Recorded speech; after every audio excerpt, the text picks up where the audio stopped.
अस्सलाम वालेकुम दोस्तों, क्या हाल है। उम्मीद करता हूँ कि सब दोस्त खैरियत से होंगे। नदीम वाइस चैनल में खुश आमदीद।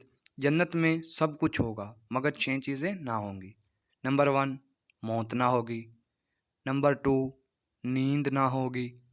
नंबर 3, हसद ना होगा। नंबर 4, नजासत ना होगी। नंबर 5, बुढ़ापा ना होगा।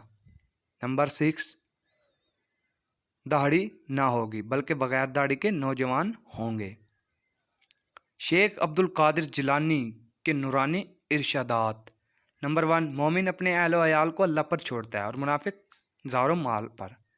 नंबर 2, अपनी मुसीबतों को छुपाओ, अल्लाह का कुर्ब हासिल होगा।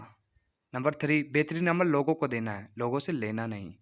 नंबर 4, जालिम अपने जुल्म से मजलूम की दुनिया ख़राब करता है और अपनी आखिरत। नंबर 5, वो रोज़ी जिस पर शुक्र ना हो और वो तंगी जिस पर सब्र ना हो फितना है। नंबर 6, मसीनों को नाखुश करके अल्लाह को खुश करना मुमकिन नहीं। नंबर 7, दुनियादार दुनिया के पीछे दौड़ते हैं और दुनिया अहले अल्लाह के पीछे। मज़ीद वीडियो के लिए मेरे चैनल को सब्सक्राइब करें। वीडियो मुकम्मल देखने के लिए शुक्रिया। अल्लाह निगहबान।